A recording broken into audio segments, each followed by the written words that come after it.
So my question, Mr. President, is in terms of authority and mandate, ano po ba ang difference ng full-time secretary and an acting secretary? Mr. President, pareho lang po yung kanilang gawain, pareho lang ang kanilang pananagutan, ngunit ang pinag-uusapan po yung pagiging official sana, hindi magiging temporary, hindi acting sana, para sa ganon ang kanilang gawain po sana ay palaging nakasalig po sa kagustuhan ng ating saligang batas.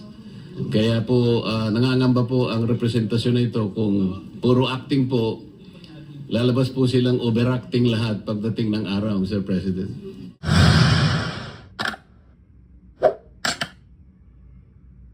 Mr. President, may we recognize our distinguished colleague, Senator from Tarlac and Pampanga, no other than Senator Rodante Marcoleta, to avail of the privilege hour. Senator Dante Marcoleta is recognized. Thank you, Mr. President. Mr. President, I rise today to raise a constitutional alarm. We are witnessing an unusual situation in our bureaucracy today. At a time when local unrest and tumultuous global headwinds threaten the well-being of our kababayans, a growing number of crucial government agencies are being led not by duly confirmed cabinet secretaries, but by officials merely serving in an acting capacity. And this brings us to a disturbing reality in our bureaucracy today. Mr. President, what is at stake is not merely the reputation of individuals, but the integrity of our public institutions. As we speak, several key government agencies are being run by acting secretaries, officials who wield immense power, control billion-peso budgets, and approve critical infrastructure projects, yet have not undergone confirmation. These agencies include 1, Office of the Executive Secretary, Department of Finance, Department of Public Works and Highways, number 4, Department of Justice, number 5, Department of Budget and Management, 6, Department of Environment and Natural Resources, 7, Department of Transportation, and the last, the Presidential Communications Office. Hindi ito mga maliliit o mga basta-basta ng ahensya, Mr. President. These are core institutions of our government. They control our money, they enforce our laws, they build our infrastructure, they defend sovereignty. They speak for the President and the Republic. They are alter egos of the President. Nevertheless, they are run by officials whose appointments or nominations have never been submitted to the Commission on Appointments for confirmation. Why does this matter, Mr. President? Because the Constitution did not leave this to discretion. Section 16, Article 7 of the 1987 Constitution provides, and I quote, "The President shall nominate and with the consent of the Commission on Appointments appoint the heads of the executive departments, ambassadors, other public ministers and consuls or officers of the armed forces from rank of colonel or naval captain, and other officers whose appointments are vested in him in this Constitution." The Constitution is very clear, Mr. President. It compels the President to nominate or appoint heads of executive departments, among others, and submit their appointments to the CA. The word "shall" makes it mandatory, not optional, restrictive, not permissive. Yet this constitutional command is being defied. Let me be precise, Mr. President. There is nothing inherently illegal about an acting secretary. The law allows it.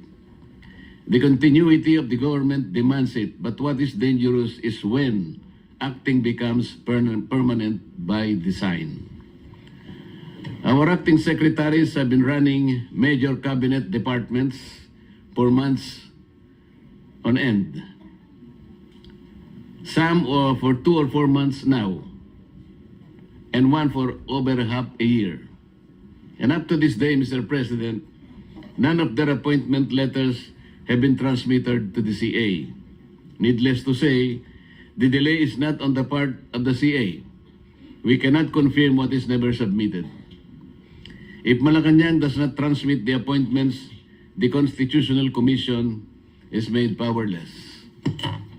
Under the rules of the Civil Service Commission, enacting capacity entails not only the exercise of the ministerial functions attached to the position, but also the exercise of discretion since the person designated is deemed to be incumbent of the position. They can issue policies, approve projects, sign contracts, and approve expenditure of public funds. They wield all the authority of permanent secretaries while evading constitutional scrutiny and consent. Mr. President, the Constitution envisions a system of checks and balances, not convenience and circumvention. The Commission on Appointments was precisely restored under the 1987 Constitution to prevent the danger of allowing key positions to be filled without scrutiny, accountability, or constitutional restraint. We need to ensure that those entrusted with immense power are fit, competent, and worthy of public trust. Thus, the rigorous deliberations conducted by the Commission, and when the executive repeatedly relies on acting appointments, it weakens that constitutional safeguard and sends the wrong signal to the bureaucracy. Why the key cabinet members allowed to exercise full powers of their offices while never being presented before the CA for scrutiny? There can be many reasons, Mr. President.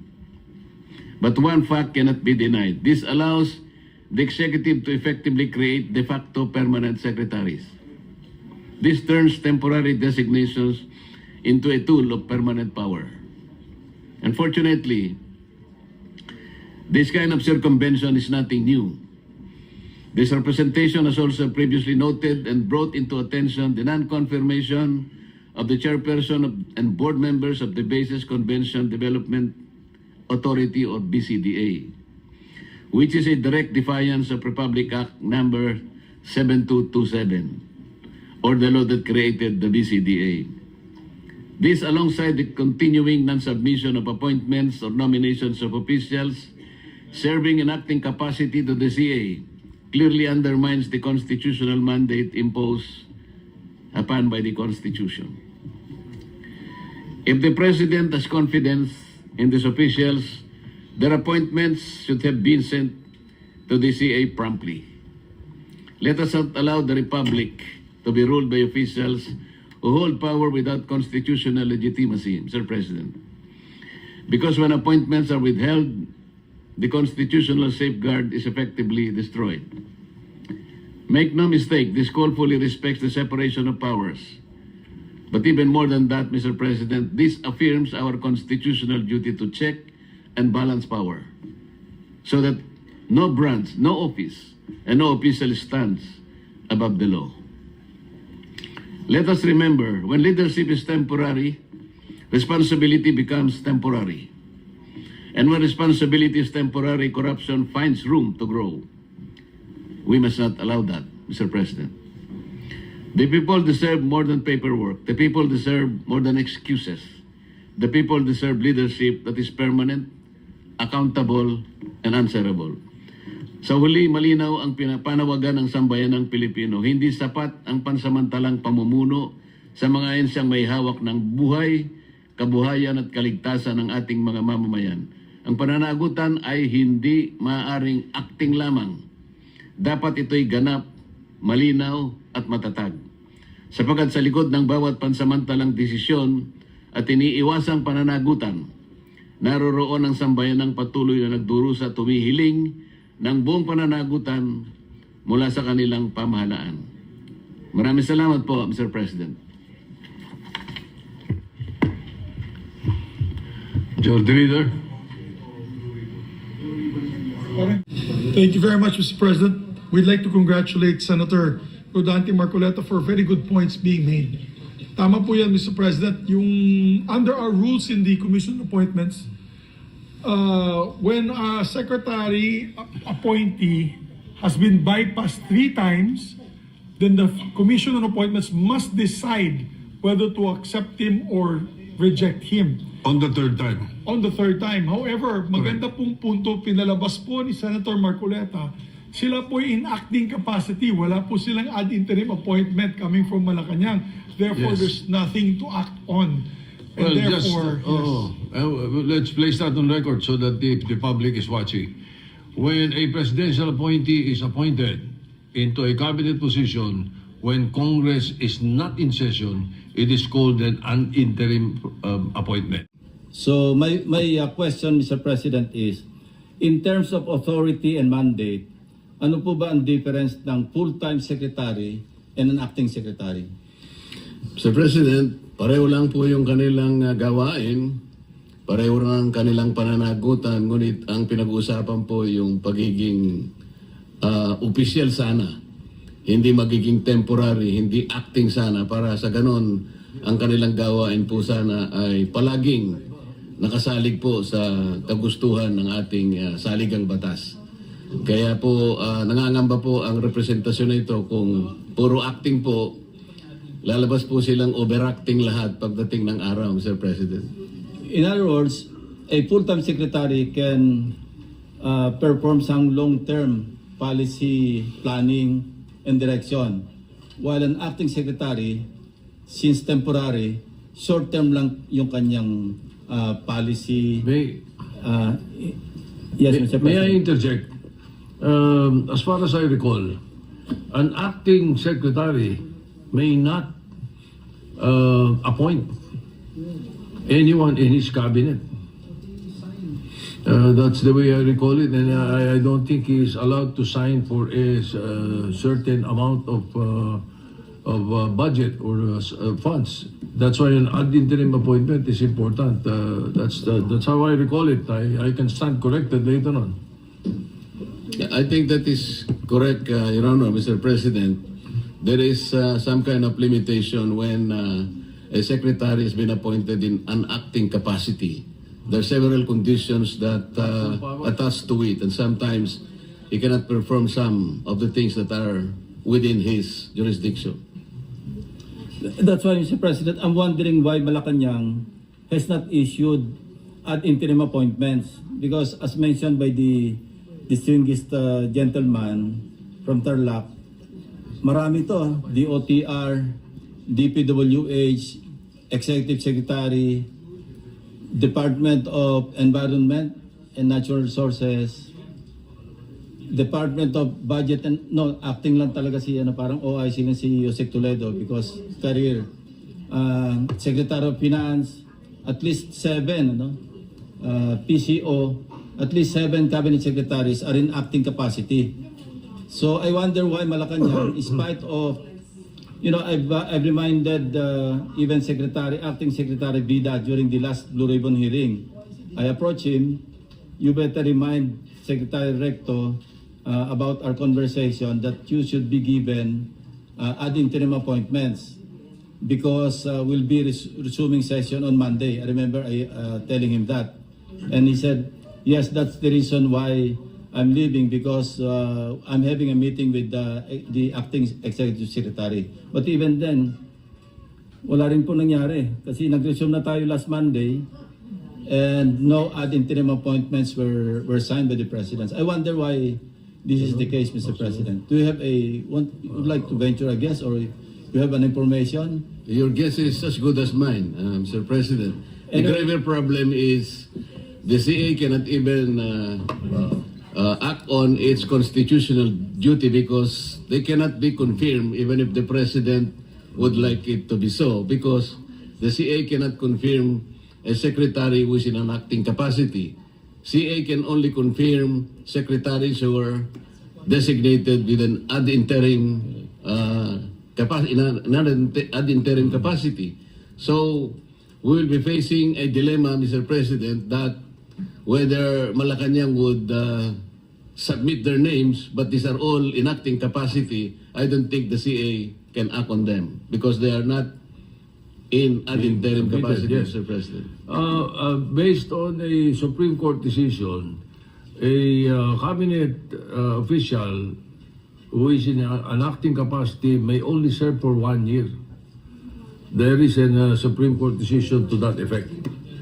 And then what would happen would be circumvention if they are appointed again in an acting capacity and avoiding the Commission on Appointments. Now, may we know how many? I hate interpolating from the chair, no, but in as much as you are discussing it already, may we know how many cabinet officials are now in an acting capacity? As I mentioned, Mr. President, at least 8. What about the DENR? Also, the DNR is included, Mr. President. I guess he will be the victim of the three-strike policy that the CA has Because he was already... bypassed twice. Nakadalawa na kasi, Mr. President. Yes, so he was bypassed twice. The second bypass was in December. All right. Now, was he appointed after No. that? He should have been appointed in ad interim capacity. So what is Before, there is no secretary of the DENR right now. Is that correct? That's also my question. Senator Tulfo, with the permission of Senator Lacson and Senator Margoleta. Yes, Mr. President, di po ba na dumana sa CA sila Secretary Lutilla, Secretary Ralph Recto? Ang previous, pero so kailangan pang bumalik ulit sila sa CA dahil Yes, ibang they agency. were not approved, yet they were not rejected. They were merely bypassed. Therefore, they may be appointed again. I don't know if he was appointed. If he was appointed after December, what then is it's an interim appointment. What are the rules, Mr. President? So we have to clarify this. Yeah, Mr. President, I think to clarify the point made by the good gentleman from Palawan in the Philippines is that they had already gone to the CA, but that was for their previous appointments as I believe Secretary Lutilla was for Department of Energy and Secretary who's Ralph Recto.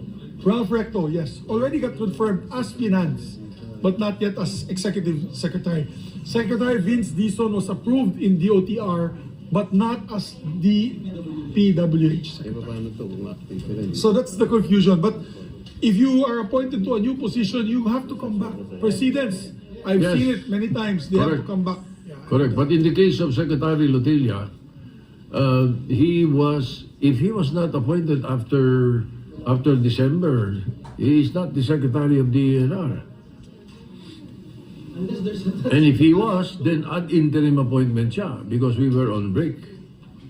Mr. President, must we inform the Executive Department regarding this matter? Baka sobrang dami pong ginagawa or busy, we have to inform them at least?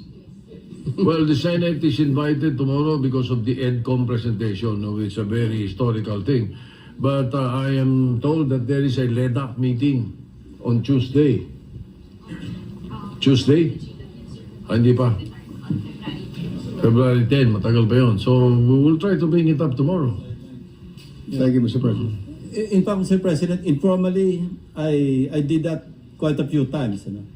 Whenever I would meet with the Secretary Recto, Secretary Diso, nasaan yung ad interim appointment ninyo? Because we are now, the session, we are now on recess. And it's better that you be given ad interim appointments. Otherwise, yun nga, pag nag-resume ng session, nomination lang kayo. And you cannot perform or you cannot even take your oath unless confirmed by the Commission on Appointments. So anyway, I'm glad and we're thankful that the gentleman from Pampanga and Tarlac has brought up this matter. So all these things will be clarified during the committee hearing or hearings that may be conducted once the referral is made. So this is just in jest, Mr. President. This is one of the very few times that I'm in agreement with Senator Marcoleta. So thank you very much, Senator Marcoleta. You're welcome, Your Honor. Thank you, Mr. President.